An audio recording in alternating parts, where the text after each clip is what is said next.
मैं एसपी बरियारा सवाई माधोपुर विधानसभा से आता हूँ। अच्छा, जिस प्रकार से गहलोत साहब ने इसे काम कर रहे हैं।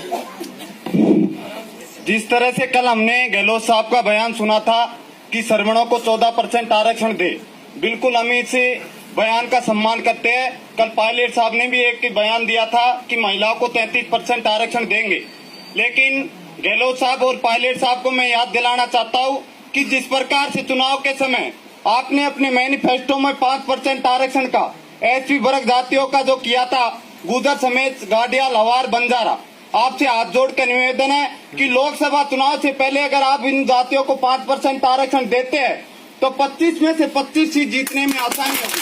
हर विधानसभा में इन जातियों को करीब से करीब 4.5 लाख वोट है। और जिस प्रकार से गहलोत साहब ने 1% आरक्षण दिया था न्याय सेवा में, हम उसका सम्मान करते हैं और गहलोत साहब से पूरी आशा और उम्मीद है कि इन जातियों का, मैं भी गरीब जाति से आता हूँ, बिल्कुल ध्यान रखें।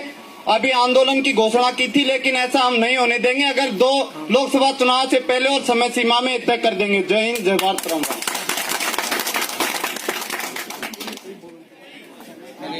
सर, मैं पिंटू चेची, सवाई माधोपुर। सर, मैं आपसे निवेदन करना चाहूंगा कि सबसे पहले हमें लोकसभा चुनाव को जीतने के लिए सबसे पहले हमें अपने विधायकों को निर्देश देना होगा कि वो अपने लचीलापन और मिलनसार व्यक्तित्व से लोगों से व्यवहार रखे। नंबर 2, जो कर्ज माफी हमारी सरकार ने घोषणा की थी, उसका जो मैसेज हम सोच रहे हैं, आप और हम सब सोच रहे हैं कि कर्ज माफी से हमें बहुत बड़ा फायदा हुआ है, लेकिन सर ऐसा नहीं है।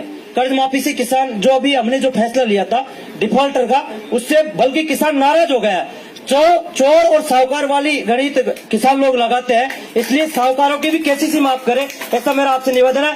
इसके अलावा सर, टोंक सवाई माधोपुर में विशेष ध्यान देने की कोई बात है तो हमारे टोंक सवाई माधोपुर के विधानसभा लोकसभा क्षेत्र में बाहर के लोगों ने, यानी कि मुझे कोई अतिशयोक्ति नहीं होगी ये कहते हुए कि अदर स्टेट के लोगों ने भी हमारे वहां आकर जमावड़ा जमा रखा है, इसलिए आप क्षेत्र के लोगों को मौका दे और जातिगत तो सारे समीकरण देखकर मौका दे। धन्यवाद।